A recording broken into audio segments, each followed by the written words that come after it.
shadows fall, I take flight. In the dark, I'm the light. Нэгэн бүсгүй найзтайгаа уулзахаар товрлоод тэгээ уулзах үедээ найзтай цүнхнээсээ "Хөөе, миний энэ цүнх дотор юу байгаа гэж бодож байна. Таадаа" гэхэд найз нь болохоор "Арх юм уу, эсвэл бэлэг юм уу, юу байгаа юм бэ" гэхэд "Архич биш ээ, бэлэгч биш" гэд "Маа энийг сайн хардаа" гэд. Тэгээ улаан уудтай юм байгаа тэнгот найз нар "Эн чинь юу юм бэ? Мах юм уу, юу юм" гэхэд "Мах биш ээ, энэ бол хүний тасалсан толгой" гэж хүйтэн цараар хараад инээгээд цаашаа яваад болдоо. Гайхшир боломжсон найз нь яг яах хийх мэдэхгүй тэгэл тухайн өдөөлийг тэгэл өнгөрсөн. Гэхдээ хэдхэн жилийн дараа телевизээр эмэгтэй нь энэ удаад мэдээгээр дүүрэн энэ тэнүүгээр гарч Финляндийн түүхэнд хамгийн харгас хэрэгүүдийн нэг гэсэн гарчигтайгаар гарав. Сайн бацгаана уу? Хадаараа сухтаа тавтаа морилно. Ингээд өнөөдрийн хэргийг ярихаас өмнө сонсогч та бүхнийхээ энэ өдрийн мэндийг хүргэе. Мөн та бүхний үлдээсэн комент болон сэтгэлдлүүдийг бүгдийг нь уншиж авсан. Тэндээс маш их сайн талын өөрөөрөө ер нь бол сайн хурцлах тийм дэмжлэгүүд маш их байсанд баярлалаа. Тэгээд заримдаа үнэхээр миний унших темп ч юм уншихын чадвар чадахгүй байгааг хүлцэл өчье. Тиймээс цааш та илүү сайн хичээхийг болно. Баярлалаа. Өнөөдөр бид Финляндийн гэмт хэргийн түүхэнд хамгийн үемэн дэгдээсэн, хамгийн эмгэнэлтэй, хамгийн ойлгомжгүй тохиолдлуудын нэгийг ярилцах гэж байна. Энэ бол зөвхөн аимшигтай түүхийн тухай биш. Энэ бол нэгэн маш энгийн амжилттай олонний танил байсан хүний тухай хэрхэн хэрцгий гэмт хэрэгтэн болж хувирсан. Мөн энэ түүхэн ердийнхнээс өөр учир нь энэ бол нэгэн эмэгтэй гэмт хэргийн тухай биш. Энэ бол хоёр алуурчны, хоёр хохирогчийн бас нэг шийдэгдээгүй хэргийн нууцын тухай түүх юм. Верби Батыг залуу байхад нь таньдаг байсан хүмүүст нь бараг бүгд л ижлэхэн юм ярьдаг байсан.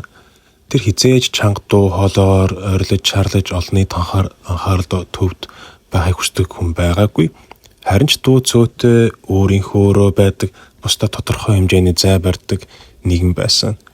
1980-ад оны сүүлээр Тампере хотод түүнтэй хамт сурч ажиллаж эсвэл бэлтгэл хийж байсан хүмүүсүүдийн ярьснаар бол Верби урт шаргал өстэй, блонд, спортлог, бие сайтай, даруухан зантай байсан. Тэр арх тамхи бараг хэргэлдэггүй, ямар нэгэн асуудал үүсгдэггүй тайван хүн байсан. Тиймээс олон жилийн дараа түүний нэр аимшигт хэрэгтэй холбогдоход хуучин танилуд нь үнэхээр итгэж чадсангүй. Нэгэн танил нь хэвлэлд ингэж ярьсан.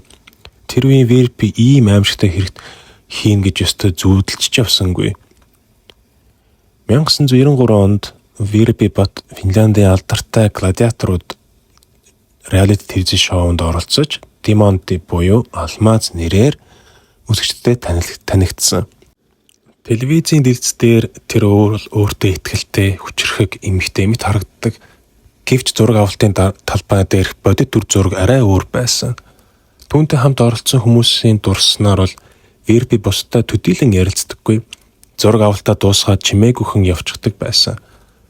Тэр хувийн амьдралынхаа талаар баг хинтээч юуж ярьж хуваалцдаггүй. Нэгэн оролцогч олон жилийн дараа түүнийг дурсахдаа ингэж хэлсэн байдаг. Тэр бол миний уудч байсан хамгийн нууцлах хүмүүсүүдийн нэг. Тухайн үед хинч энэ нам гүм даруухан эмэгтэйг хэдхэн жилийн дараа Финляндийн хамгийн аимшигт хэрэгүүдийн нэг гол дүр болгож төсөөлөггүй юм.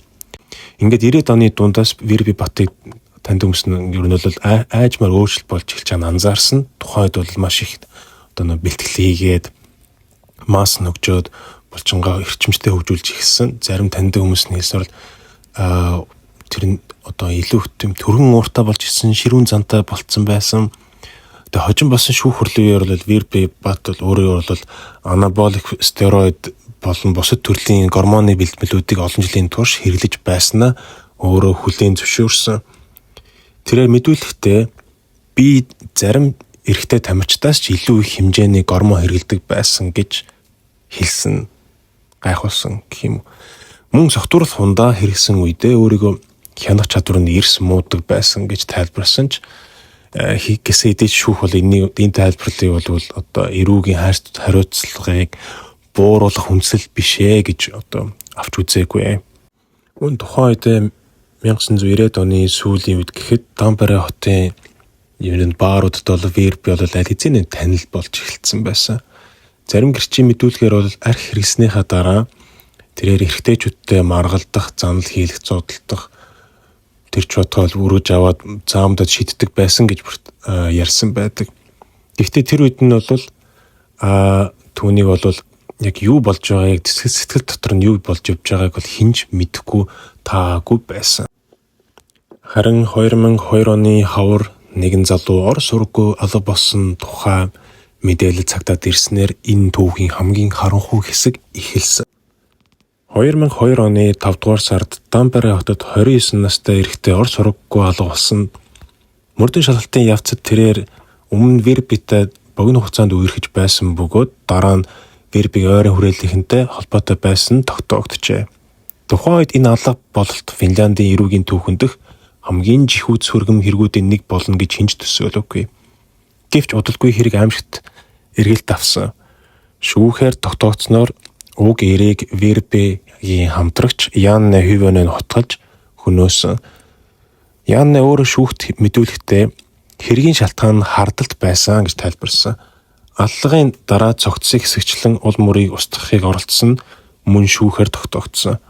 Энэ хэрэг верби хүн амны хэрэг үйлдсэн гэж бус харин гэмт этгээдийг хамгаалсан болон шарлыг гутаасан хэрэгт буруутгагдсан байна. Мөрдөн шалгах ажиллагааны явцад олон нийтийг цочроосон мэдүүлгүүд араасаа гарч ирсэн. Янна байцаалтын нэг шатанд цогцтой холбоотой аимшигт төвлөлтүүдийг талаар ярьсан боловч шүүх хурал дээр зарим мэдүүлгээсээ буцсан. Түүний ярьсан зүйлсийн заримыг бусад нотлох баримт баталсан бол зарим нь бүрэн нотлох боломж байгаагүй. Иймээс энэ хэргийн талаар олон жилийн турш хэвлэл мэдээлэлд янз бүрийн мэдээлэл гарч ирсэн ч бүх зүйл шүүхээр ижил байдлаар тогтоогдоогүй юм. Харин нэг зүйл тодорхой байсан хорчдын цогцсыг нуух зорилгоор хэсэгчлэн нотлогдож үзэгдлийн олохын тулд цагтаа өргөн хүрээтэйгээр эрен хаах ажиллагаагаа явуулсан байна. Гэсэн ч бүх үйлдэгдлийг нь олж чадаагүй юм. Өнгөх мах ч олдоогүй. 2002 оны энэ хэргийн тухай бүрэн таалагдаагүй ингээд замхарч өнгөрсөн. Цагтаа тодорхой сэжүүрүүдэд байсан ч хангалттай нотох баримт дутаг байсан учраас мөрдөн шалгалт удаашрчээ. Ингээд бараг 1 жилийн турш энэ хэрэг нууц хിവэр үлдсэн. Харин дараа жил болон өөр нэгэн аимшигт алга өмнөх хэргийг илрүүлэх гол төлхөөр болсон юм. 2003 оны 6 дугаар сар Финляндийн зуны цагийн хамгийн том баяр болох Юханнусын үеэр верби 26 настай нэгэн эртэдтэй танилцсан. Тэдний танилцсан хугацаа нь ердөө хэдхэн цаг л үргэлжилсэн юм. Шүүхийн тогтоосноор тэр орой хоёрын хооронд маргаан үүсэж удалгүй хүчирхийл болж хувиржээ. Хохирч олон удаа утгалуулсан бөгөөд амьд үлдэхийг хичээн гуйсан ч эцэст нь амиа алдсан. Энэ хэрэг Финляндийн хамгийн ихээр олонний төчрөөс хүн амны хэрүүдийн нэг болсон аллагын дараа верби бат өөрийн танил Яннетай холбоо барьж мөрдөн шалгалтаар цогцсыг нуух зорилгоор дахин хэсэгчлэн тогтоогдсон байна. Гэхдээ энэ удаад хэрэг өмнөх шигээ нууц хിവэр үлдсэнгүй. Цагдаа 2 чухал мэдээлэл хүлээн авснаар мөрдөн шалгах ажиллагаа эрчимжив. Удалгүй мөрдөн байцаагчид 2002 онд шийдэгдээгүй аллагын материалыг дахин шалгаж эхэлжээ. Ингэснээр хоёр тустай хүн амны хэрэг хоорондоо холбоотой болох нь илэрч мөрдөн шалгалт огт өөр чиглэлд шилжсэн байна. Энэ мөчөөс эхлэн верби бат болон Янне Хувенен нарын нэг нэр Финлянд даяар хамгийн их яригдах эрүүгийн хэрэгүүдийн төвд орсон юм. 2003 оны зуны аимшигт хэргийн дараа мөрдөн шалгах ажиллагаа эрчимжиж эхэлжээ. Хүн амны хэргийн улмаас цагдаа нь өмнө шийдэгдээгүй байсан 2002 оны алга болсон хүний хэргийн дахин нээсэн. Мөрдөн байцаагчид 2 хэргийг зэрэгцүүлэн шалгах явцдаа тэдгээр нь хоорондоо холбоотой бодлогыг тогтоогоод нотлох баримт гэрчүүдийн мэдүүлэг болон бусад мөрдөх шалгах ажиллагааны үр дүнд верби болон Янне нарыг барьвчилсан. Удалгүй хэрэг шүүхт шилжлээ. Шүүх хурлын үеэр верби болон Янне хоёр өөр өөрийн байр суурийг илэрхийлж хэргийн талаар зөрүүтэй мэдүүлэг өгсөн бөгөөд зарим асуудлаар бие биерүүгөө хүртэл одоо хэрэгээ чихэж ихсэн. Хэдэн 7 хоног үргэлжилсэн шүүх хурлын дараа шүүгчд бүх нотлох баримт мэдүүлгийг нэг бүрчлэн одоо үнэлж шийдвэрээ гаргах цаг ирсэн. Kari Pekka Antonen, Arto Malinen нарын цогцсыг хэсэгчлэн аллагуудын Финляндийн эрүүгийн түгэнд хамгийн харгас гэмт хэрэгүүд тоонд ордог. Эдгээр цочртон хэрэгүүд нь 2003 онд зуны дунд сарын баярын үеэр цагтаад аажмаар ил болж эхэлжээ. Kari Pekka Antonen өмнөх оны 2002 оны 5 дугаар сараас хойш сураггүй болсон бөгөөд түүний хувь заяа тодорхойгүй байв. Харин дараагийн зуны дунд сарын баярын үеэр Arto Malinen амиргц хэрэг гарч энэ мөрдөн шалтгаалтын явцад Kariгийн хувь заяач мөн тодорхой болж эхэлсэн. Зуны дунд сарын баярын шөнө өдөр солигдох баярын өдөр ихсний дараахан цагдаагийн яаралтай тусламжийн төвд хачирхалтай дуудлагууд ирж эхэлжээ. Дуудлага өгсөн хүн Pirkka мужид өмнөх орой нэгэн эрэхтэй алагдаж цогцсыг нь мөн хэсэглэлсэн гэж мэдээлсэн. Эхний дуудлагад цагдаа төдийлөн ач холбогдол өгсөнгүй. Учир нь мэдээлэгч нь энэ тухай зөвхөн бусдаас сонссон гэж хэлсэн. Гэвч удалгүй өөр нэг нэмэгтэй дуудлага өгч өөрөө тухайн аллагатай холбоотой үйл явдлыг харсан гэж мэдүүлжээ. Эмэгтэй хохирчийг хэсэглэлсэн талаар ярьж эхлэхэд жижүүрийн цагдаа түүнээс та үнэхээр нээрэнгээс ярьж байгаа юм уу гэж асуусан. Өөрөөр хэлбэл тухайн шөнө Pirkka-рад болсон явдалд цагдаа нар хүртэл ихэндээ итгэж чадаагүй яаж. Прокурор Jouko Nurminen шүүх хурал дээр эдгээр хүнлэг бус хэрэгүүдийн талаар ирсэн дуудлагуудаас мөрдөн шалгах ажиллагаа эхэлсэн хэмээн тайлбарлав. Прокурор Jouko Nurminen хэлснээр энэ нь хоорондоо холбоогүй хоёр тусдаа алга биш ажээ. Энэ бол хоёр этгээд оролцсон өөрөөр үүрэгтэйгээр үйлдсэн хоёр хэрэг юм. Аль алиныг нь ямар нэгэн одоо зорилготойгоор бус мөн хоёр хэрэгт хоёултан зохицыг гутаанд оромжилсан үйлдэл багтсан гэж тэр хэлсэн. Kari Pekka Antonen цаашдаа зүгээр Kari гэд амархан сонсогдсон даамар хэлэгдсэндээ цогцсыг өнгөрсөн 7 дугаар сараас эхлэн Nokia хотын Koukujärvi хогийн цэгээс хогийг нэг бүрчлэн шалгах хайсан боловч цогцноос үлдсэн ямар ч хэсэг хэлтэрхийн өмнөх магч өнөө хүртэл олдогдоогүй. Шүүх хурал эхлэмэгц ялагчдын байдас харахад тэд хийсэн үйлдэлтэй ямар ч гимсэн сэтгэл байгаагүй. Ахлах тойргийн прокурор Jouko Nurminen хэрцгий алгад буруутгагдсан хүмүүсийн нүд рүү олон удаа хэцэж харж тэдний хаахрамжгүй байдлыг гайхаж ажиглаж байв. Kari нас барах үедээ 29 настай программист мэргэжилтэй байсан. Тэр Mikkeli хотоос Tampere хот руу суралцахаар ирсэн бөгөөд нэгэн компанид ажиллаж байсан. Тэрээр олон жил үргэлжилсэн үерхэл нь 2001-ээс 2020-ийн хооронд тэр нь on and off харилцаанд дууссан юм.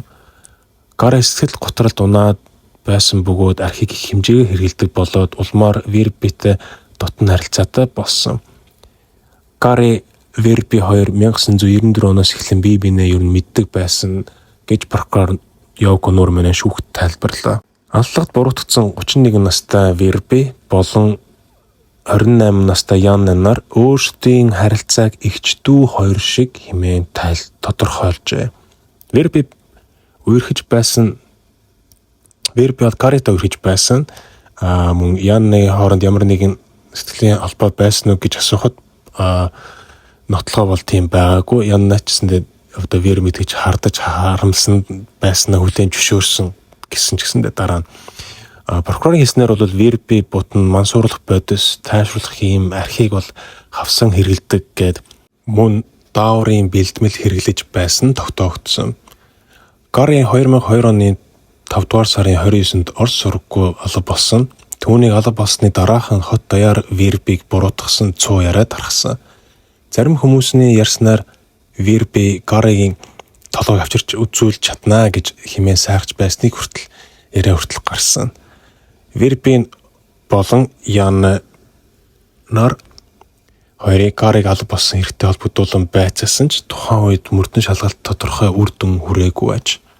Ахлах тойргийн прокурор Йоко Нурминий тайлбарснаар 2002 оны 5 дугаар сарын 29-ний үйл явдал дараах байдлаар өрнөсөн байна.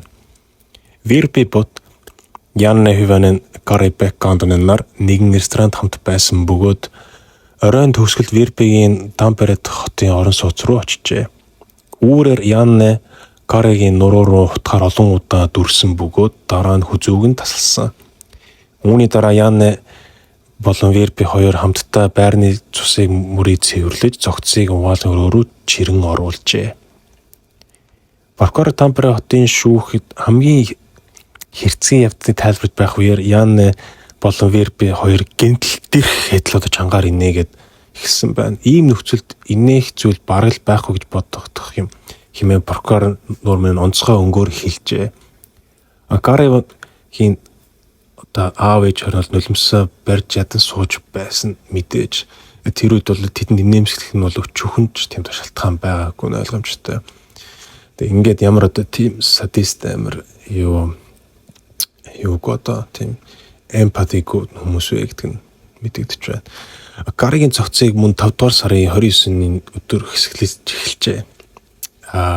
Янне бол Каригийн толгойг биеэс нь эхлээд салгасан. Харин Вирби болохоор толгойг нь өөртөө авч шүлдээд ялалтын бэлэгдэл хэмээн хатгалсан.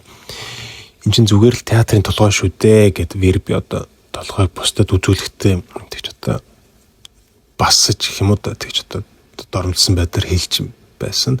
Цогцыг хэсэгдсэний дараа биеийн хэсгүүдийн хотын янз бүрийн хогийн савнд хийж устгах ажиллагаа эхэлсэн.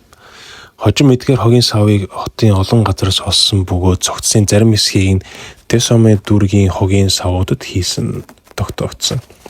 Прокурор Йоко Нурмин хэргийн талаар онцгойлон дараах зүйлсийг дурдсан.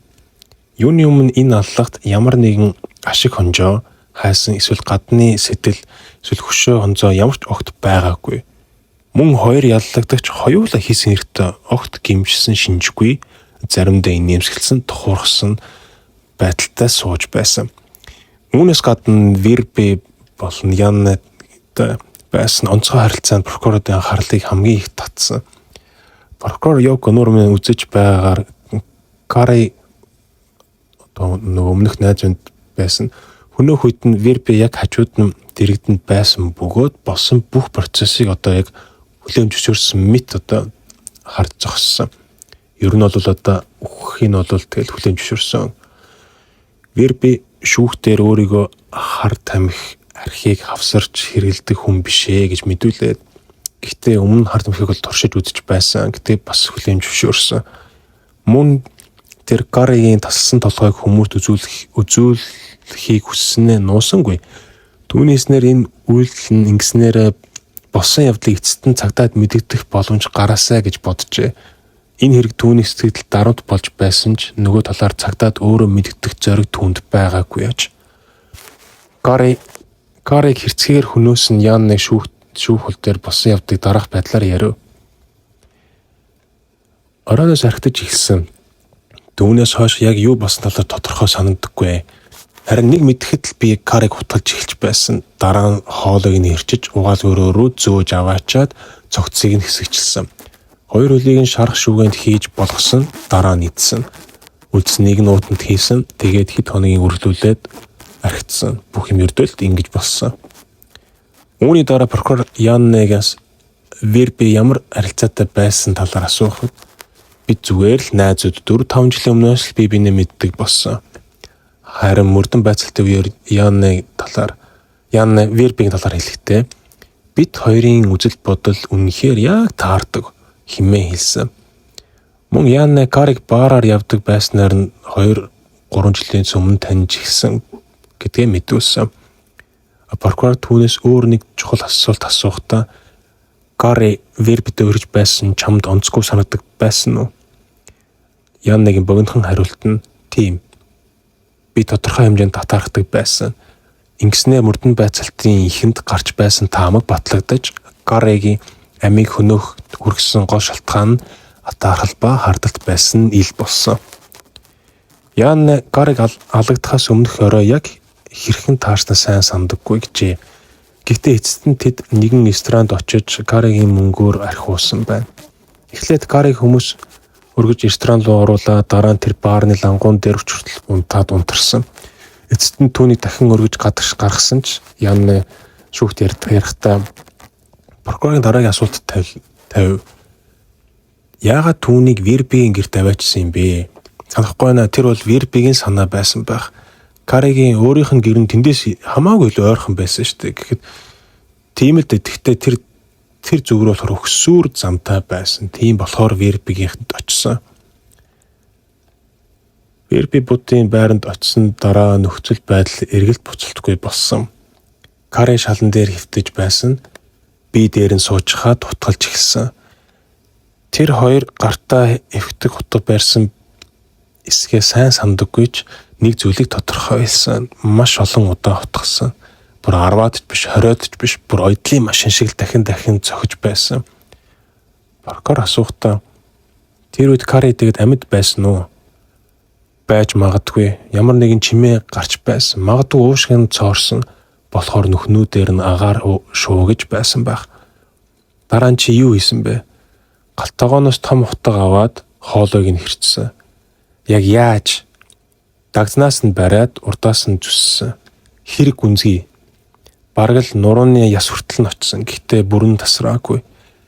Цус асар ихээр алдсан гэж Янна хэлв.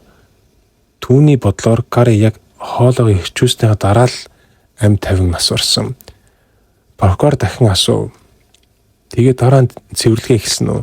Тийм ээ. Бид угаалгын өрөөг цэвэрлэж эхэлсэн. Бид хоёр хамтдаа цогцсыг угаалгын өрөө рүү зөөж хамтдаа цэвэрлэгээ хийсэн. Үүний дараа Янна найзууд руугаа буцтаж эхлээд цогцсыг ямар нэг аргаар байдлаар зайлуулах хэрэг байсан бөгөөд үүнд машин мэдээж хэрэгтэй байсан. Гэвч дуудлага авсан хүмүүсийн хинж туслахыг хүсээгүй нь ойлгомжтой. Удалгүй Янна өөр нэгэн аимшигтай санаа гаргаад тэр цогцсыг хэсэгчлэн хуваах ёстой гэж шийдээд ингээд тэр өөрийн Тамперегийн гэрт байх гэрээсээ цогцос задлахад хэрэглэх багаж авчирчээ. Эхлээд толгойг нь биенээс нь салгаад Яннагийн хэлснээр нь энэ санааг бол Верби өөрөө гаргасан. Дараа нь шивэстэй арсны хэсгүүдийг болон хурууны үзүүрүүдийг нь тасалсан. Би хоёр хөлийг нь өвдгөөр нь салгасан. Эхлээд хутгаар оролцсон, дараа нь хөрөөгөөр хөрөөдсөн. Прокурор асуухдаа тэгээд биеийн хэсгүүдийг яасан бэ? Хоёр хөлийг нь шарх шүүгэнд хийж болгосон. Болохын өмнө ямар нэгэн зүйл хийсэн үү?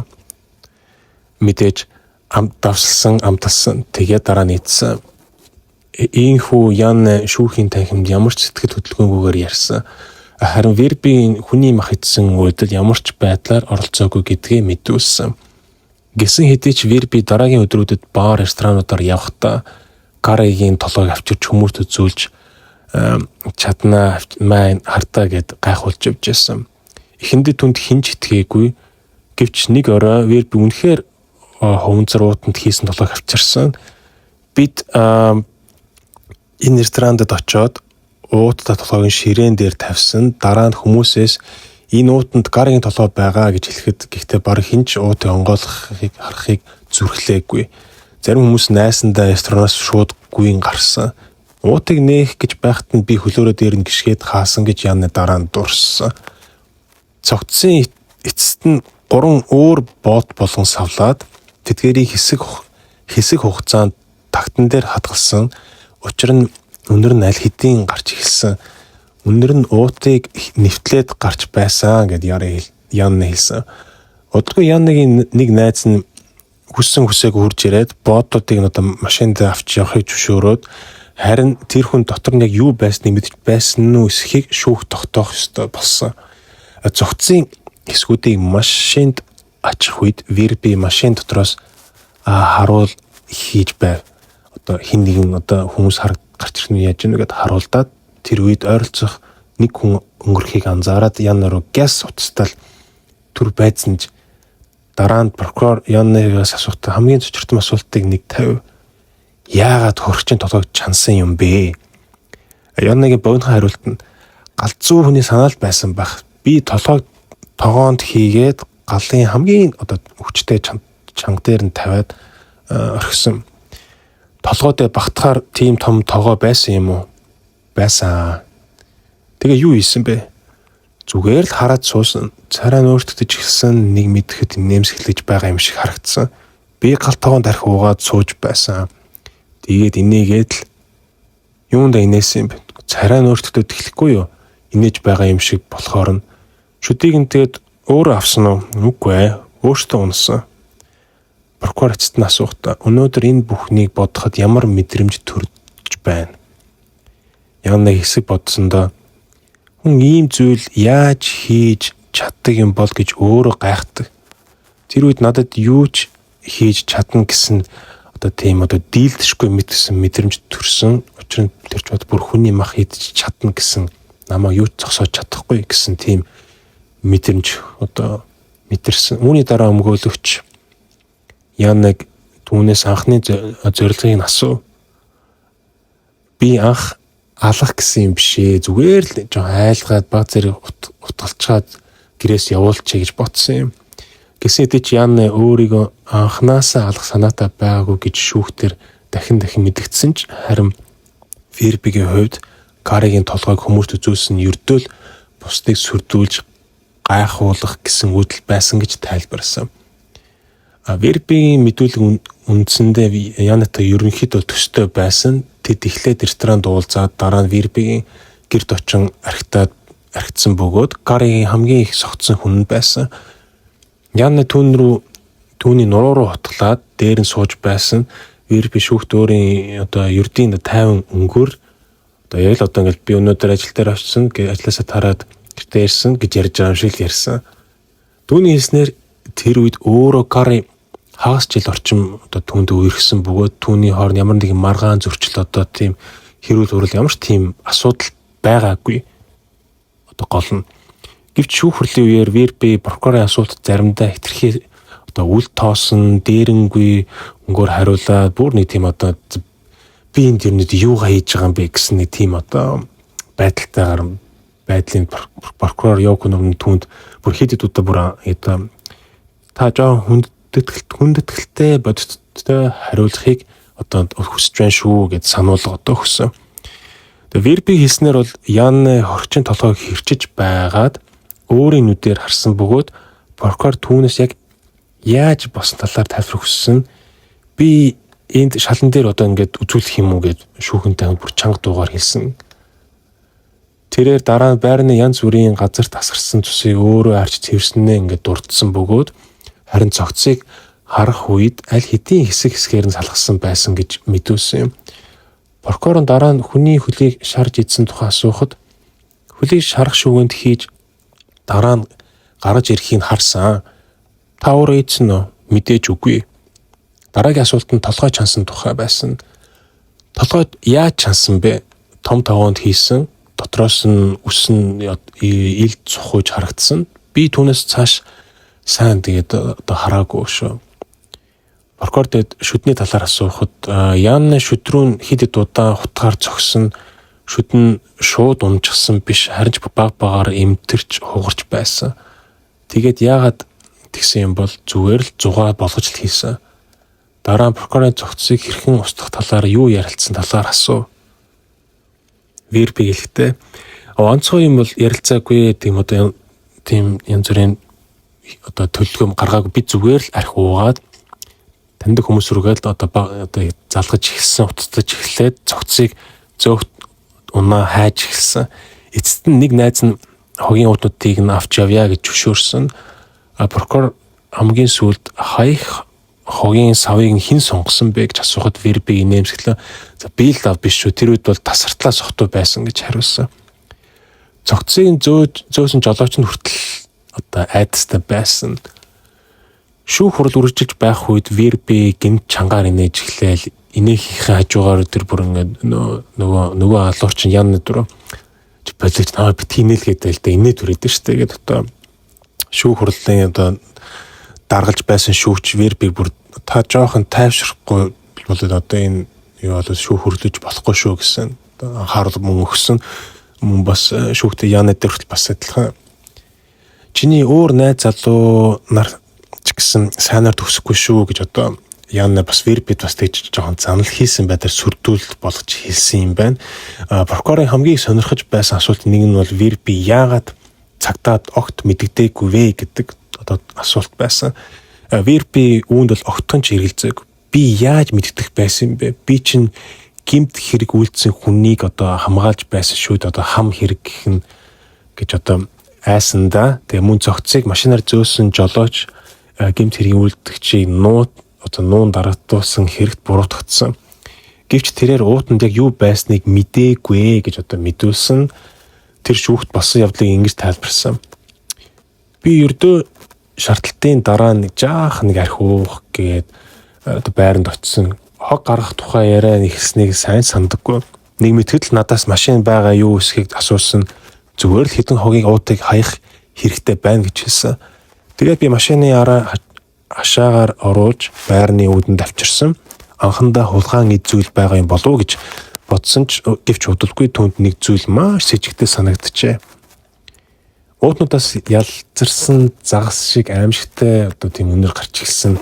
Тийм болохоор би бүр машин охирдуулчих вэ гэж бодоод ачааллахч дургүй байсан ч одоо шүүхэнд ярьсан. Анхны төлөвлөгөө нь уутнуудыг Nokia хот хүртэл аваачих байсан ч жолооч үүнээс татгалцсан. Замын турш одоо Верби Яна хоёр хооронд инээгээ тачигнаа тоглож байгаа. Бүр одоо нэг road trip хийж байгаа юм шиг л одоо айшилж байсан гэж жолооч хэлсэн. Түүний хэлснээр бол бүх явдлыг одоо нэг дараагийн одоо тийм нэг партигийн газар руу явж байгаа мэтээр одоо дүрсэлсэн. Би өмнө Янныг бусдыг хэрхэн сүрдүүлж байгааг харж байсан. Тийм болохоор дараагийнх нь бийж байж магадгүй гэдэг айсан. Кари болон Верби Яны 3 амьдралынхаа сүүлчийн хамт өнгөрөөсөн үд шиг Спутник нэртэй ресторанд өнгөрөөсөн. Энэ газар тэдний байнга очдог танил газар байсан бөгөөд тэмдгийн хамгаалтын ажилтны хүртэл одоо гурван сайн таньдаг байсан. Одоо нэг дуурманууд нь. Тэрээр шүүхт хэлэхдээ Кари бол айгу 50 асуудал тарьдаггүй хүн байсан. Ихэнхдээ бол одоо сохтуу одоо байдаг ч хэрнээс хитэрдэггүй, заримдаа бүр баарны лангуун дээр одоо унтаа тасарчдаг байсан. Ер нь бол тийм гимгүүдэл уугаал тасраал явагддаг байсан. Тийм залуу байсан гэж одоо дуурманд нь ярьж байгаа. Тэгээд Верби бутыг одоо тухай ингэж дурссан. Хүний үг авдаг хүн байсан. Ихэнхдээ асуудал гаргадаггүй. Гэхдээ хаяа төрөнгийн зан гарах үе би тэр ер нь нилээд ширүүн ааштай хүүхэн байсан. Тэр оройд 3 нилээд их архи уусан байсан. Эцэст нь Кари Яна Верби одоо хоёроо талаас нь түшээд бараг одоо тэгж хамгаалтын одоо ажилтнаас хүртэл одоо тусламж гуйж гарсан. Хэд хоногийн дараа Вербинд дахин нөгөө ресторанд ирэхдээ хэрэг хүсвэл би цогцсон хэсгийг авчирч үзүүлж чадна шүү гэж ярьсан. Шүүхтэр одоо Янныг нэг найз нь бас гэрчээр мэдүүлэг өгсөн. Түүний хэлснээр 2002 оны хаврын үед Янна түүнэр маш ачиргалтай мэдээтэй утассан. Янна өөрийгөө хүн алчлаа гэж хэлээд байсан. Ачааны фургон машин хэрэгтэй байна. Бас гарын цуснд бодогдсон цогцос угаалгын өрөөнд хэвтэж байна гэж ярьсан. Гэж тэр дурссан. Өөр нэг найз нь мөн адил дуудлага хүлээн авсан. Би Янныг баг сургуулиас мэднэ. Бид нэг ангид сурдаг байсан. Бид нэг жилийн өмнө тэр над руу уцтаад маш хачин юм ярьсан. Тэр хідэн том хуванцрууд байгаа. Гэхдээ дотор нь юу байгааг мэдэх шаардлагагүй гэж хэлсэн. Тэрээр яриагаа тэр дорн дуусгасан. Яна хэн нэг маш аимшигтай зодсон. Өөрөө ч цус болцсон байна. Бас тэр хүнийг тийм айхтар зогсон болохоор толгойг нь бараг тасрах шахсан гэж ярьсан. Харин Янаныхаа төгсөл зүгээр л тоглосон юм. Химэн бүхнийг хошигнол болгож өнгөрөөсөн. Ахлах прокурор Явко Нурман урт хугацааны ажлынхаа карьерийн туршид ийм аимшигтай хүн амны хэрэгтэй өмнө хизээч тулгаж байгаагүй гэдгээ шүүхтээр хэлжээ. Энэ хэрэг зөвхөн хэрцгий аллаг цогцос хэсэгчлсэн явдлаараа бус хүмүүсийн айдас автобуснараа ч онцгой байсан юм. Верби Янны хоёрыг маш аюултай хүмүүс гэж үздэг байсан тул олон хүн тэднээс үнэхээр айдаг байж. Тэр ч байтугай нэг гэрч зөвхөн Верби Янны хоёрын шүүхийг танхимаас гаргасны дараа тохиолдолд мэдүүлэг өгөхөө зөвшөөрсөн. Тэр эмэгтэй мэдүүлэг өгөхдөө ил чочирдсан байдал нь харагдаж байсан. Тэрээр болсон явдлыг ингэж яриа. Би Верби Янны хоёрыг хоёуланг нь таньдаг. 2002 оны хавар Верби надад нэг хачирхтай дуудлага хийсэн. Би түүний гэрт очиход Янны зүрх чинь хөрөөд угаалын өрөөрөө ороод хараарай гэж хэлсэн. Би шууд л галтгоонд байсан Вербийн зүг рүү явсан. Тэр эргээд над руу харахтаа том хотго барьчихсан зогсож байсан. Тэгээд би зуухны хажууд яг л жинхэнэ хүний толгой шиг зүйл байхыг харсан. Яг л тэр агшинд би яасандаа баг ухаан алдах шахсан. Тэр эмэгтэй цааш нь би толгой үсийг нь тод харсан. Маш цэвэрхэн тасалсан юм шиг санагдсан. Би шууд үүд рүү гүйхэд тэд зүгээрээ тоглосон юм а гэж хэлсэн. Гэрээс нь гарсны дараа би өөрийгөө тайвшруулж магадгүй хүүхэлтэн толгой байсан байж гэж бодсон.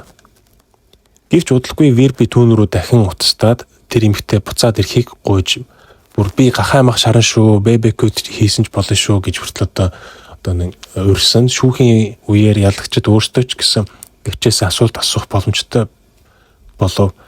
Тэдний хамгийн их гайхсан зүйл нь тэгээд чи яагаад цагтаад мэддэггүй юм бэ гэсэн асуулт байлаа. Эмэгтэй түүнд тэр үед миний хуучин найз залуу тэр бол зүгээр хүүхэлтэй толгой гэж надад итгүүлсэн болохоор би үнэхээр тэгж бодсон юм гэж хариулсан.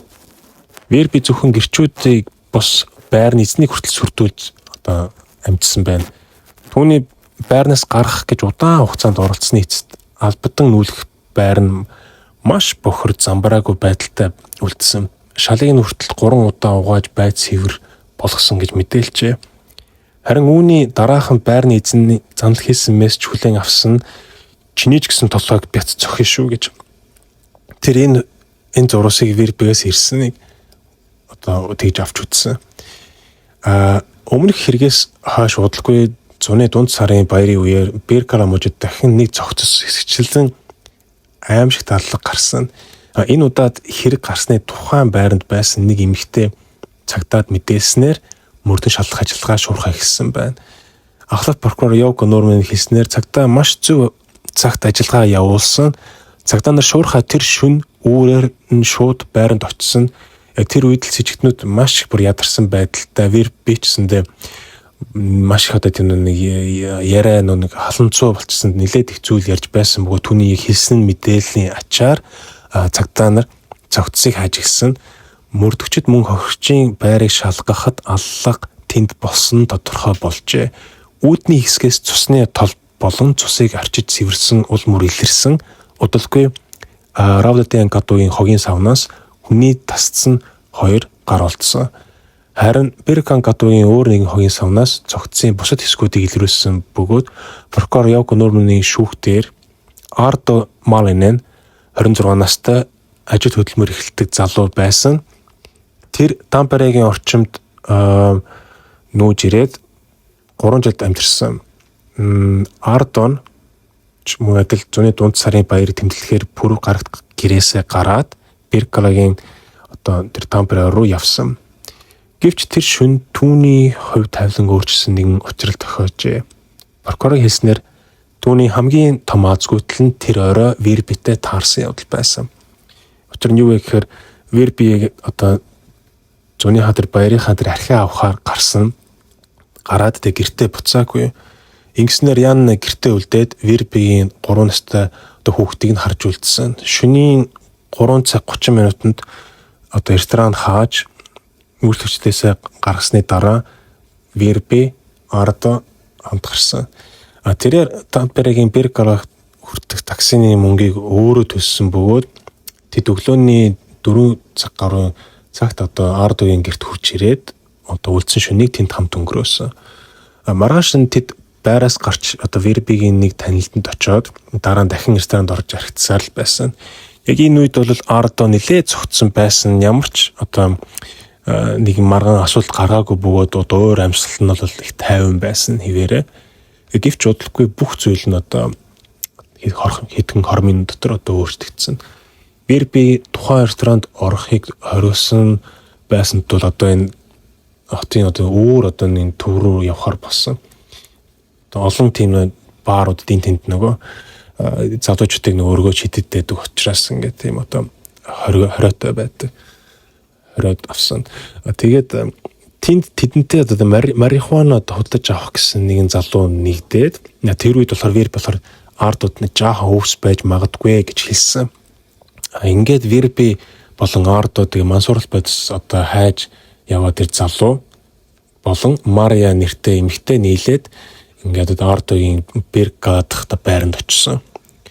Тэр үед ардо огтонч одоо тийм түрэмгий одоо тийм зан гаргаагүй харин ч одоо тайван нөхөрсөг зан ааштай байсан. Заримдаа ардо хэд удаа унтаад тасраад өгөхөд одоо Верби түүний нилээ одоо ширүүн аргаар ингээд сэрэж байсан гэж прокурор үздсэн. Эцэст нь мансуурлах бодис хайж явсан залууг одоо Верби нэг ширхэг диапи юм өгч тайвшруулах юм арай нэг тайвшир болов уу гэж найдсан. Цаашдаа ингээл мансуурлах бодис хайж явсан залуу гэж уртаар хэлсэн зүгээр залуу гэж хэлжээ.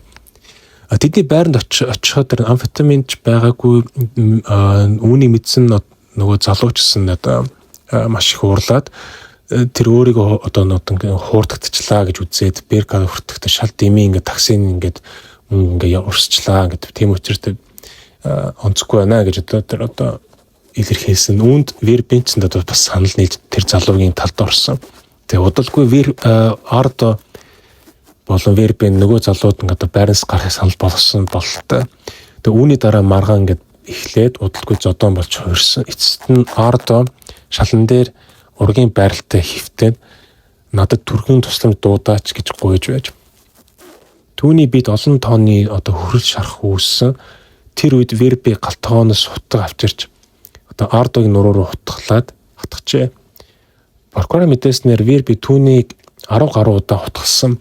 Дараа нь тэр Янна руу буцаж эрт туслахыг хүссэн. Янна зөвшөөрсөн бөгөөд удалгүй байранд нэрээд үүний дараа Верби ардогийн угаалгын өрөө рүү чирч оруулаад дахин хэд хэдэн удаа хутгалсан.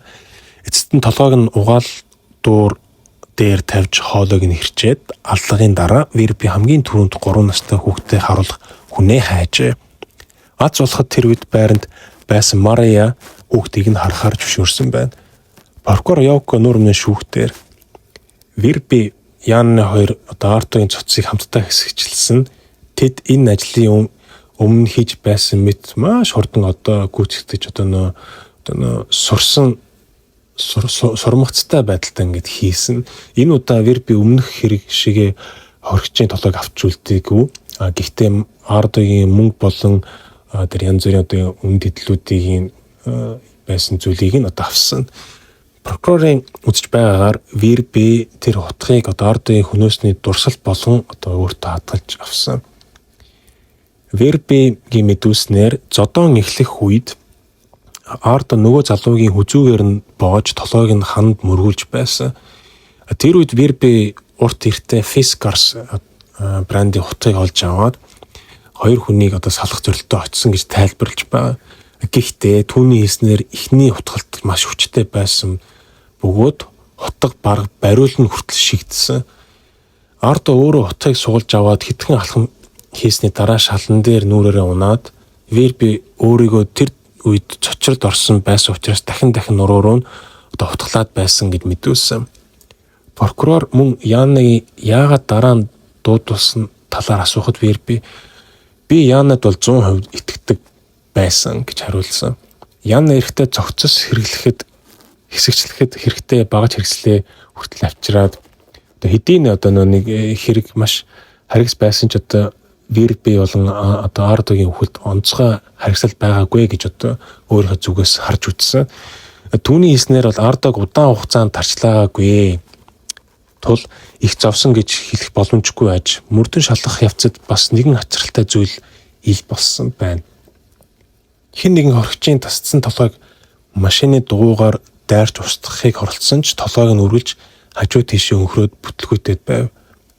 Шүүх хурлын үеэр Верби болсон бүх талаар сэтгэл хөдлөхөөнгүйгээр ярьсан. Нэг мэтгэл миний гарт утга байсан. Би утгалсан. Утга нь бараг бариул хүртлээ орсон. Тэр өөрөө утгаа суугалчгаад шалан дээр унсан. Мансуурлах бодис авахаар ирсэн залуучсан одоо тэр нөгөө залуу чи цагтаад би Верби болохоор тэр цагт залууд хэлэхдээ чи цагтаад одоо мэддэх юм биш үү гэж асуухад тэр залуу үгүй гэж хариулсан. Верби үргэлжлүүлэхдээ Ардогийн нуруунд дээр маш том шарх байсан, хар өнгөтэй цус гарч байсан. Би маш их уурлаж баг галзуурах мэт болсон. Айсандаа жижиг байгаа дахин нуруунд дээр хэсэг рүү хутгсан. Тэр Малины угаалгын өрөө рүү яг яаж орсныг сандаггүй гэж Малины англиар Ардо Малины. Би тэнд ч бас хутгсан. Дараа нь зочны өрөө рүү гараад хаалга хаасан. Учир нь дотроос нь амьсгаж байгаа чимээ сонсогдож байсан. Гэвч Верби Ардог ер нь их дажгүй залуу байсан хэмээн тодорхойсон. Цогцыг хэрхэн хэсэгчсэн талаар асуухад тэр эхлээд хувцсыг нь тайлсан. Дараа нь Яанна толгойг нь хөрөөдөн салгаж ихсэн. Дотор эртнүүдийг гялруутанд хийгээд жижиг эртнүүдийг өнөр гарахаас өмнө хувийн болон жорлонгийн суултурт хийсэн. Прокурор хэсэгчлэх үед хүндрэл гарсан уу? Верби хариулахдаа хүний цогцыг хэсэгчлэн гэдэг өөрөө их аимшигтай ажил. Дунд нь намарсан уу? Тийм ч их биш. Гэтэ хаяада бол пи онгоолгож ууж байсан. Харин би бол сидр ууж байсан. Верби Ардогийн хэн нэгэнд хөшгөлсөн гэдгийг эрс үгүйсгэсэн. Хэдийгээр хохирогчийн биед олон тооны хөрөлт байсан ч тэдгээр нь өөр шалтгаанаар үүссэн байж болно гэж тэр үзсэн. Шүүхийн төгсгөлд прокурор түүний гормоны хэрэглийн талаар асуухад Верби өмнө анаболик гормон хэрэглэж байсан ч тэр 10 гаруй жилийн өмнөх явдал гэж хэлсэн. Би түүнийг тайвшруулахын тулд хэрэглээгүй нь ойлгомжтой. Тэр үед бол бодрилдангаар хичээлдэг байсан болохоор булчингаа хөгжүүлэхийн тулд хэрэглэдэг байсан. Тухайн үед байранд байсан Мария шүүхтэр Верби өөрийг нь бас ална гэж сүрдүүлсэн хэмээн мэдүүлсэн. Үүнийг сонссон Верби шууд эсэргүүцэн "Ой би хэний ч ална гэж сүрдүүлээгүй штэ" гэж шүүхийн дундаас ашарсан. Мөн тэр Ардо алхахаар урьдчилсан төлөлөөгүй гэж бас мэдүүлсэн. Зүгээр л тэгээд л болсон гэж Верби тайлбарласан. Хэрэг гарсны дараа Верби болон Яанна руу уцтан ямар балай гэх чинь зуны баяр олоо гэж уула галдан. Верби тэрд би нэг залууг алчглаа гэж түнд хэлсэн. Шүүхтэр түүнээс яг яагаад хамгийн түрүүнд Яанна руу уцтаад талаар асуухад Верби нэмсгэлэн "Өөдөө би ямар ээж рүү залахгүй ойлгомжтой гэж хариулдаг. Дараа нь тэр Яанны өмнө цогцсыг хэсэглэж байсан. Би түүнд бүрэн итгэдэг. Өмнөх хэрэг маш амархан өнгөрсөн шүү дээ" гэд хэлсэн. Шүүх хурал үргэлжилж байх үед нэгэн залуу яллагчдын нэгэнд гарын дохиогоор ямар нэгэн дохио өгч байсан тул прокурорын хүсэлтээр танхимаас гаргажээ. Тэр залуу ихэндээ гарахаас татгалцсан боловч цагтаа босож сануулсны дараа гарч явахдаа энд хүн хуруугаач хөдөлгөж болохгүй юм болохоо байсан бидтэй хэмээн явсан. Прокурор Явко Нурминэн үзэж байгаагаар Верби шүүхтэр хариултуудаараа бусад яллагдагчдад ашигтайгаар мэдүүлэг өгч байжээ. Верби Яанны хоёроос гадна өөр 2 залуу мөн шүүгдэж байсан юм. Нэг нь цогцсон хэсгүүдийг машинаар зөөсөн бол жолооч, нөгөө нь Ардогийн гэрт мансуурлах бодис хөдлөж авахар очсон залуу. Түүний ноцтой гэмт хэргийн талаар мэдсэн мөртлөө цагтаад мэдээлээгүй гэх үндслээр буруутгасан. Мөн Верби өөрийгөө Ардог хутгасан бүх үйлдэл 1 минут хүрэхгүй хугацаанд болсон гэж мэдүүлсэн. Харин прокурор үүнийг огт боломжгүй гэж үзсэн. Нийт 13 удаа хутгасан. Зарим шарх нь маш гүн байсан. Дунд нь цогцсыг чирч хүмүүс хоорондоо ярилцсан ийм олон зүйл 1 минут хүрэхгүй хугацаанд болох боломжгүй гэж прокурор онцолсон байна.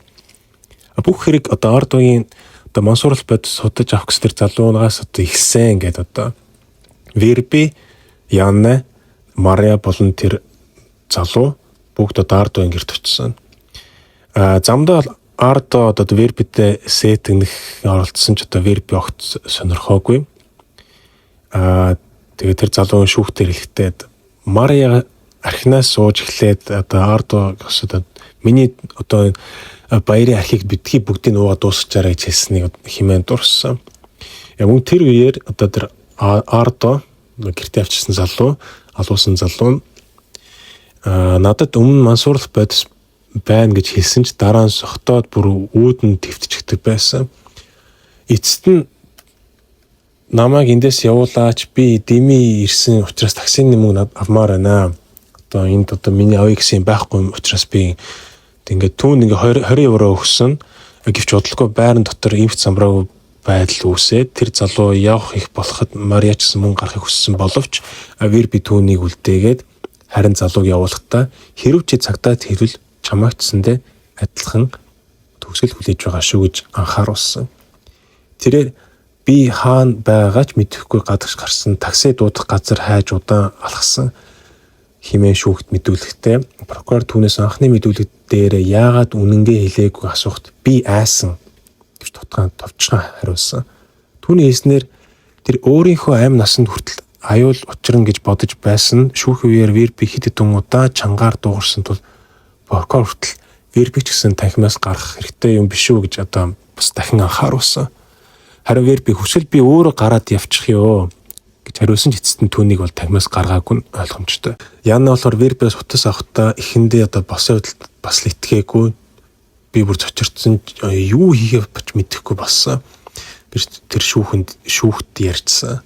Гэвч удалгүй за яг би одоо очие туслая бас хүүхдийг нь харж өгье гэж одоо тэр Янна нөө хуурай дүүн гэж хэлээд Ардогийн гэрт очсон. Түүнийг очих үед одоо Ард бол ализийн нас бараад байсан бөгөөд дараа нь тэд цогцыг хэсэгчл дараа нь хогийн савнуудад тараан хайсан. Янна энэ бүхэн дээр ердөө л одоо мал гаргаад ингээл махан янзлаад яадаг шүү дээ. Яг л тэгж байгаа юм шиг л одоо байснаа одоо өгүүлсэн. Заримдаа ингээл тамхи татсан, шар ариг уусан, дахин ажлаа өрлүүлсэн гэж одоо мөн тэрээр би тэр үед одоо юу ч мэдэрээгүй. Одоо яг л робот шиг байсан. Түүнээс хөргөчийн одоо хурууны үзүүрийг яагаад ингэ салгасан талаар асуухад таних боломжгүй болохын тулд би өмнө энэ талаар нэг сэтгүүлээс уншиж байсан юм. Тэгээ Маригийн мэдүүлэг шүүхт мөн хэрэг гарах үед одоо Ардогийн байранд байсан Мари гэрчээр олцохдоо түүний мэдүүлгээс өгөхдөө Верби Янна болон бусад ялагчдын тахимаас бас төр гарахыг хүссэн. Мария ингээд Вербиас маш их хайж байснаа ингээд ил харагдаж байсан. Тэгээ тэрээр би маш их цочирдсан болохоор болсон явдлыг зөв дараалал санах үнэхээр хэцүү байна гэж мэдүүлээд Маригийн хэлснээр Ардогийн аль хэдийн ихээхэн согтсон байсан бөгөөд бүр өөрийнхөө гэрийн хаяг хүртэл санахгүй байх үе гарч байсан. Үүнээс болоод Верби уурлаад машинаа зогсоогоод Ардог нэг зохиод аваад тухайн үед Ардо Вербиг үнсэх гэж оролцсон ч Верби ёо заваараад байгаач гэж хэлсэн. Ардогийн гэрийг юр олж чадахгүй нилээд удаж байгаад эцэст нь очсон бөгөөд хэсэг хугацаанд бүх зүйл дахин тайван байсан. Верби болон Мариад сэндвич хүртэл хийж өгсөн байсан бөгөөд тэгээд архиа хольж уугаад дараа нь ямар нэгэн одоо цэцэг энэ тухай ярьж эхэлсэн. Түүний хар тамхи гэж ойлгосон. Тэгээд түүнийг одоо Ардогоос тэр залууг одоо Ардогоос авах ёстой байсан ч ямар ч одоо тийм одоо цэцэг нь бол олдоогүй. Тэгээ үүнээс болоод тэр залуу нь одоо уурлаад Ардо одоо ингээд жоо ноцтож эхэлсэн. Тэгээ Верби дундуур нь ороод одоо байдлыг намжилтуулсан. Гэвч тэгээд Ардо би зас хөрөөрөө явъя гэж хэлсэн. Тэгээд зочны өрөөнд бол би бас сууж байсан. Верби бол маш их одоо барьцгүй байхыг хараад тэгээд Ардо ариун цэвэр өрөөрөө явж байхыг бас харсан. Яг тэр мөчөд их хугацааны дараа тэндээс ямар нэг чимээ гараад Верби гартаа хутга байгааг би анзаарсан. Тэр хутгаа зуухны ирмэгт үзүүрлээд байх шиг байсан. Тэр үед би Вербиг удахгүй энд хүүр гарна гэж сүрдүүлж байхыг сонссон. Ардо үүдний хэсэгт байхад Мариагийн одоо галтгоо руу орж дахин архи бэлтгэхээр явсан. Намайг буцаж ирэх үед Ардо шалан дээр ургийн байдалтаар жижигхэн хомигдсон байдалтай хэвтэж байсан. Би тэр нөгөө залуугаас түүнийг өшгсөн юм болов уу гэж бодсон. Ардо шалан дээр хомигдож гидсээ барин түргэн тусламж дуудаж өгөхийг гуйсан. Гэхдээ Верби зөвшөөрөөгүй учраас хинж түргэн тусламж дуудсангүй. Мария нэг удаа ариун цэврийн өрөөрөө орж ирсэн тэр үед нөгөө залуу би үүнийг эцсийг нүртэл үүсэх ёстой юм уу гэж асуусан. Намайг ариун цэврийн өмнөөс гарч ирэхэд нөгөө залуу ализийн алга болцсон байсан.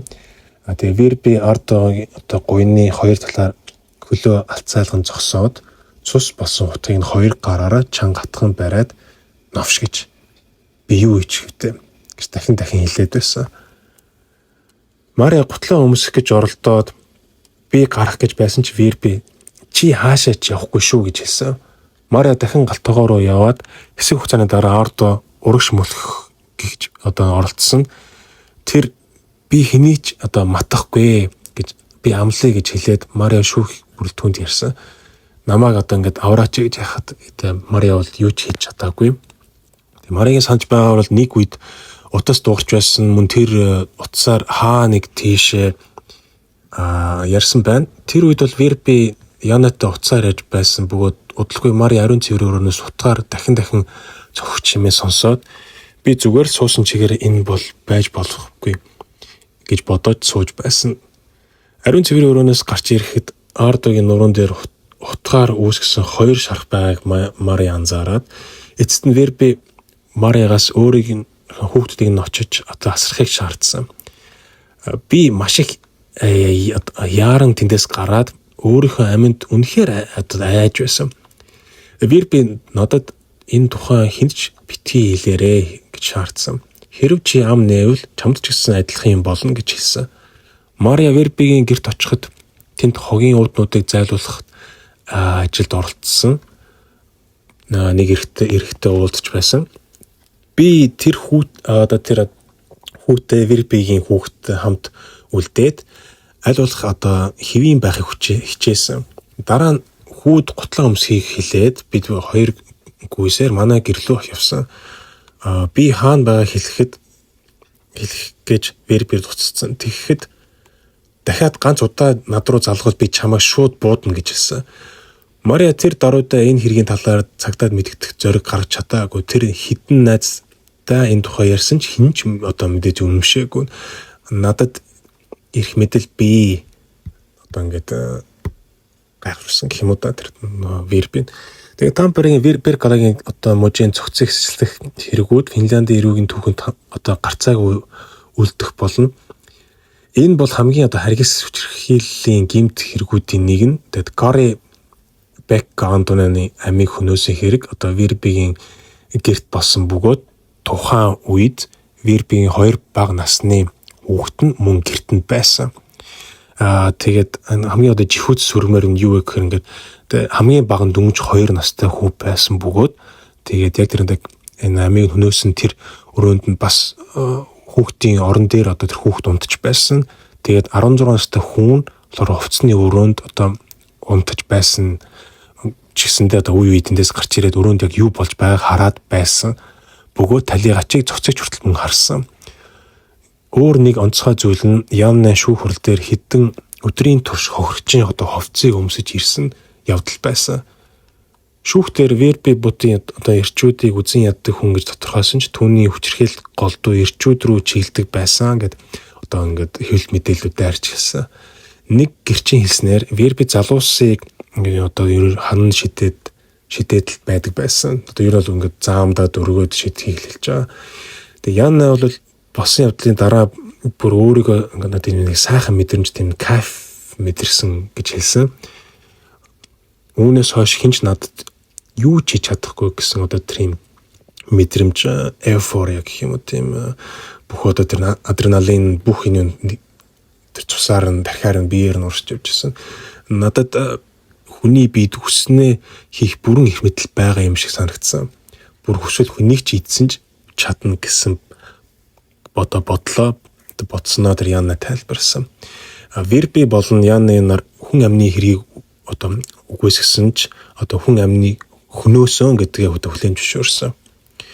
Ингээд шүүхийн үнэлэлт шүүх 2004 оны шийдвэрээ гаргаад 2003 оны хүн амны хэрэгт Верби Батыг санаатай алга үйлдсэн гэж үзсэн бүх насаар нь хорих ял оноосон. 2002 оны хэрэгт Янныг санаатай алгад буруутай гэж тогтоогдсон мөн бүх насаар нь хорих ял сонссон.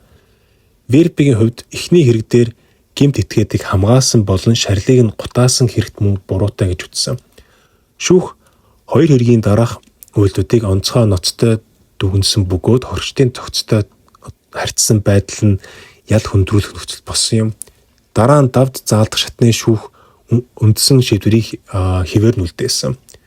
Шүүх хурлын үеэр Верби өөрийн зан авирт анаболик стероид болон бусад гормоны бэлтгэл хэрэглээ нөлөөсөн гэж мэдээсэн ч түүний хэлснээр тэр олон жилийн турш булчин хөгжүүлэхэд зорилгоор их хэмжээний даавар бэлтгэл хэрэглэсэн бөгөөд архитаа авчсан үедээ хянах чадвараа алдсан муудаж байсан. Гэвч сэтгцийн шинжилгээний дүгнэлтээр Верби болон Янны хоёулаа гэмт хэрэг үлдэхдээ эрүүгийн хариуцлага хүлээх чадвартай байсан гэж тогтоогдсон. Иймээс шүүх энэ тайлбарыг ялыг өнгөрүүлэх үндэслэлгүй гэж үзсэн. Энэ хэрэг Финляндд даяар асар их анхаарал татсан. Хэвлэл даяар хэдэн сарын турш уг хэргийн талаар өдөр бүр шахан мэдээлж байсан. Ялангуяа Вербигийн өмнө телевизийн олонний танил алдарт нэвтрүүлэлт оролцож байсан хүмүүсийг их цочртуулсан. Олон хүн түүнийг хүчтэй тамирчин телевизийн танил хүн гэдгээр нь мэддэг байсан ч ийм харгас хэрэг хийсэн гэдгээр ингээд бас тийм шоконд орсон гэх юм гайхширсан. Тэгээд ингээд Верби ингээд хорих яллаа идэх хугацаанд ингээд нэрээ өөрчилсөн. Тэрээр Lucretia Francesca Pandora Bat гэсэн нэрийг албан ёсоор хэрэглэж эхэлсэн. Шоронд байх хугацаанд ажил хөдөлмөр, сургалтын хөтөлбөрүүдэд оролцож мэргэжлийн боловсрол эзэмшихээр суралцсан талаарх шүүхийн баримтад дурддагддаг. Хожим түүнийг нээлттэй хорих ангид шилжүүлсэн бөгөөд тэнд эерэг өөрчлөлт гарсан гэж үнэлэгдсэн байна. Гэсэн хэдий ч эрүүгийн ял итлүүлэх байгууллага түүнийг суллахыг ерөөсөө дэмжээгүй. Учир нь мэргэжлийн эрсдлийн үнэлгээгээр дахин хүчирхийллийн гэмт хэрэг үлдэх эрсдэл нь өндөр хിവэр байна гэж үзэж байсан. Гэсэн ч 2018 оны сүүлээр давд заалдах шатны шүүх түүний тодорхой нөхцөлтэйгээр хугацаанаас өмнө суллах шийдвэр гаргасан. 2018 оны 12 дугаар сарын 31-нд 15 жил гаруй хоригдсон эцэст Верби хугацаанаас өмнө суллагдан шүүх түүнийг суллагтаа хэд хэдэн нөхцөл байдлыг харгалзан үзжээ. Тэрээр нээлттэй хорих ангид эерэг үнэлгээ авсан, сургалтанд хамрагдсан, ажил хөдөлмөрөөр эрхэлж байсан бөгөөд суллагдсны дараа амьдрах байртай ойр дотны хүмүүстэй холбоотой байсан гэж үзсэн. Гэсэн хэдий ч Финляндийн эрүүгийн ял идэвхжүүлэх байгууллагын энэ шийдвэрийг дэмжээгүй. Албан ёсны эрсдлийн үнэлгээнд түүнийг дахин хүчирхийллийн гэмт хэрэг үлдэх эрсдэл маш өндөр гэж үнэлсэн хിവэр байж.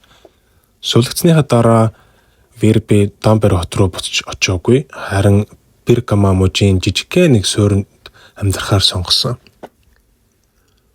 Орон нутгийн хүмүүсийн ярьснаар бол тэр олонний анхаарлаас хол тайван амьдрахыг хүсчээдэг байсан. Түүний дэлгүүрээр хаяа харагдаг байсан ч бусдад төдийлөн ярилцдаггүй. Заримдаа хөршүүдийн хийснээр тэр шөнөөр гадаа гарч цас цэвэрлэж байх нь хүртэл харагддаг байсан бөгөөд ерөнхийдөө бусдаас зайгаа барьдаг байсан гэж дурсан. Эдгээр нь хөршүүдийн ажилд бөгөөд албан ёсны баримт биш гэдгийг тэмдэглэх нь зүйтэй. Хэвлэлийн мэдээллийн мэдээснээр Верби тухайн үед ажил хийж байсан бөгөөд дараа нь гэрэлсэн. Гэрэлснийхаа дараа овгоо өөрчлөөд гэвч энэ амьдрал нь удаан үргэлжлээгүй. 2021 онд нөхөр нь гэрэлтэй туслуулах өргөдөл гаргасан. Шүүхийн ажиллагаа дуусахаас өмнө өөр нэгэн мэдээ гарсан. 2021 оны 11-р сарын 22-нд Верби Бат гадаадд нас баржээ. Энэ тухай мэдээлэл Финляндийн их баригчид хожим ирсэн бөгөөд цагдаа нас баралтын шалтгааныг шалгасан. Шалгалтын дараа их баригчид бол энэ хэрэгт гэмт хэргийн шинж тэмдэг илрээгүй гэж мэдгдсэн ч хувийн мэдээллийн нууцлалын улмаас нас баралтын шалтгааныг олон нийт зарлаагүй. Ингэснээр Финляндийн хамгийн их маргаан дагуулсан эрүүгийн хэрэгүүдийн нэгтэй нэр нь холбоотой байсан хүний амьдрал инхүү өндөрсөн юм. Гэвч Верби Батын нэртэй холбоотой нэг асуудал түүний нас барсны дараач бүрэн хаагдаагүй. Энэ бол 1999 онд сургаггүй болсон 16 настай Райсасаны хэрэг. Олон жилийн турш энэ хэрэг Финляндийн хамгийн том шийдэгдээгүй эрүүгийн хэрэгүүдийн нэг хിവэр үлдсэн. 2019 оны мөрдөн байцаалтын явцад Вербигийн энэ хэрэгтэй холбоотойгоор сэжиглэж байсан шүүхийн баримтаар ил болсон. Сэжиг нь голчлон гэрчүүдийн мэдүүлэгт үндэслэж байсан ч зарим гэрч нь Райсатай төстэй охиныг насанд хүрсэн эмэгтэйтэй хамт Домберигийн төвөөр явж байхыг харсан гэж мэдүүлсэн. Харин тухайн үед эмэгтэй нь үнэхээр одоо Верби байсан эсхийг мөрдөн байцч хизээч нотолж чадаагүй. Мөн эдгээр мэдүүлгийн зарим нь хэрэг гарснаас олон жилийн дараах өгөгдсөн шалгалтыг олон хүндрүүлсэн. Цагдаагийн мэдээснээр Вербигийн энэ хэрэгт буруутай гэж нотолж чадаагүй бөгөөд мөн бүрэн одоо цагаатч бас амжаагүй. Түүнийг байцаахаас өмнө нас барсан тул мөрдөн шалгах ажиллагаанд энэ чиглэлээр цааш ахиц гарах боломж эрс багассан юм. Өнөөдөр хүртэл одоо Райсаны хувь заяа тодорхойгүй хിവэр байна. 1990-ад оны ихэр Финланд үзэгчид түүний телевизийн дэлгэцээр хардаг байлаа. Тэд хүчрэг тамирчинг хараад энэ бол гладиаторуудын нэвтрүүлгийн Тимонти буюу одоо Алмаз гэсэн нэрээр нь оролцдог, нэрээр нь таньдаг байсан. Гэвч хэдэн жил дараа түүний одоо нэр хүнд нь Финляндаар ингээд одоо маш одоо харанхуй байдлаар эргэж хоёр хүн амны хэрэг хоёр хүн нас орсон. Ингээд цогцыг ингээд задлан хэсэгчилсэн одоо аимшигтэй юм хэрэг мөн уус даяар олон жил үржилсэн одоо ийм одоо хилцүүлгүүд энэ хэрэг зөвхөн одоо хэргийн тухай байгаагүй одоо гэмт хэрэг биш. Энд бол хүчирхийлэл, арх, одоо мансуурах бодис, стероид хэрэглээ, сэтгцийн асуудал, гэмт хэргийн дараах хүн сэргээх тогтолцооны талаар олон нийтийн маргааны одоо өрнүүлсэн. 2018 оны одоо Верби суулгадахад зарим хүмүүс түүний одоо шийдэл хангалттай эдэлсэн гэж үзсэн ч харин зарим нөгөө хэсэг нь бол ийм онц ноцтой гэмт хэрэг үйлдсэн хүнийг дахин нийгэмд гарах ёсгүй гэж үзэж байсан. Энэ маргаан өнөөдөр ч гэсэн одоо бас намжаагүй байдаг. 2021 онд тэр гадаадд нас барсан цагдаа нар шалгасан ч гэсэн гэмт хэргийн шинж илрээгүй гэж хэлсэнцэндээ бусад тийм одоо мэдээллүүд одоо ярьцлагын өдөрт болохоор одоо тэнд бол шалтгаанаар одоо хүсэн гэсэн тийм одоо юу байсан. Ялангуяа тэр Райсагийн хэрэг бол одоо өнөөдөр шийдэгдээгүй хിവэрээ одоо ингээ үлдсэн. Цагдаа бол Вербиг бол энэ эрт бол буруутай гэж тогтоож чадаагүй мөн бас буруутгүй ч хэлж чадаагүй. Энэ хэрэг бол мэдээж одоо Вербигээс хэрэгсэн ч гэсэндээ бид мөн нөгөө алуурчин болон Яннадыг юу болсон тухайг бас үүнд төгсөлтөнд дурдхан зүйтэй байх. Янна бол Вербигээс гарсны яг дараах жил үед нь ингээд бас чөлөөлөгдсөн. Тэгээд чөлөөлөгдсөний дараа бол хотынхаа тэр одоо ойрхон тэр газартаа нүүгээд тэгээд тэр нүүсэн газартаа бол тэгэл мэдээж одоо сурсан сураар боох гэдэг дээр одоо буруу замаар явж эхэлсэн. Мэдээж тэл их бага хэмжээр ингээл юу хамтрагтайгаа шинэ хамтрагтайгаа нийлээд тэрнтэйг зүү одоо ингээд бизнес хийнэ гэсэн машины одоо бизнес хийж эхэлж байгаа. Тэр машины бизнес нь бол мэдээж бол тэр бас одоо нөхөн аль болохыг одоо гэж заллах маягаар ингэж хийгдсэн бизнес байсан учраас маш одоо тийм нөгөө юу холион бантантай болоод тэгээд эцэст нь одоо маш ихээр нөгөө нэг маш хэрцгий байдлаар үнэхээр одоо тийм хүний одоо ёсгүй байдлаар хийсэн юу асуудал дээрээ одоо тэр алуурчин Янна нөгөө найз одоо хамтрагч тэр нөгөө найзтай алуулснаар одоо тэгж одоо энэ тэр хүний одоо тэр амьдралын төгсгөл болдог. Гэхдээ энэ хэсгийг одоо яг одоо хошигнол маягаар гэх юм уу жонд яг хошигнол яг инээдтэй биш зүр фаны гэх юм цааш зүр тийм байдлаар гэх юм бол яг яаж олдсон бэ гэхээр одоо алуурчин Янныг хөрш найз болох саяхан мөн бас саяхан одоо нэг насан туршийн яллаа хүн алсан яллаас чөлөөлөгдсөн одоо нэг юу сүхтэж хүн сүхтэж алсан сүхтэгч одоо алуурчин хүн одоо хэсэгчилж алсан алуурчин гэрийнхээ одоо нэг одоо угаалгаар өнөөсөө олдсон гэж одоо мэдүүлсэн. Яг энэ бол ингэж мэдүүлсэн гэхдээ ингээд сонсоод бол ингээд сонир санагдаж байгаа ингээд алуурчид ингээд хөршөөд ингээд байсан. Тэгээ ер нь бол явж тэгээд нөгөө хүртэх ёстой юм бол хүртсэн юм шигээр ингээд одоо хүмүүс ч бас тэгж одоо үздэг. Тэгээд энэ чинь Яннагийн одоо ээжийнх нь хэлсэн тийм одоо бас ярьцлага байдаг. Тэрэн дээр бол хэлэхдээ бол миний хүү бол хизээч одоо тэгж хүнийг бол муугаар ярих, муу хэлэх ч юм уус муу бодох одоо тийм байгаагүй гэд хэлдэг. Тэг ингээд та бүхний чинь одоо нэг юу тэр санд болгосноор ингээд бусадсанд сайн ингээд Монголын подкастуудыг сонсож байхдаа ингээд сонсоход дандаа тэр одоо ингээд алуурчин байсан ч юм уу эсвэл алуусан хүн дандаа аль нь ингээд дандаа нэг тийм өстө нэг сайн хүн байсан өстө яланд ч өстө гим хийдэггүй байсан өстө юу гэгэр зүүн байсан юм шиг л ингээд ярьдаг надад нэг тийм ерөн тийм түгээмэл юм шиг санагцаа түгээмэл одоо нэг юм нарцист ч юм одоо түгээмэл юм одоо хүн одоо би л одоо гол юу бусд нь бол тийм чухал биш гэсэн яг одоо тийм Монголын одоо нэг зүүр ямар нэг хээр алгал хүүн шир алгаддаг шиг тэгэл одоо ээж нь тэгж байгаа болохоор тэгэл хүүн бас юм байхын тулд аргагүй тэгээ энэ хүү хэрэг ингээд үүнд энэ дээрээ дууслаа тэгээд энэ хүртэл ингээд миний одоо ярьж байгаа зүйлийг төвчээртэй ингэж ярьж сонсч чадсан бол ингээд маш их талархаж байна та бүгдэндээ зөвхөн л вербийн тухай байсангүй тэгээд хүн хэрхэн одоо ийм хэрхэн хэмжээнд өөрчлөж чаддаг вэ гэдгийг бас харуулсан гэдэг ийм хэрэг байлаа тэгээд бүхэн энэ хатараас угаа дэмжиж тэр subscribe дараарай гэдэг энэ өдрийг сайхан өнгөрөөцгөөрэй баярлалаа баяртай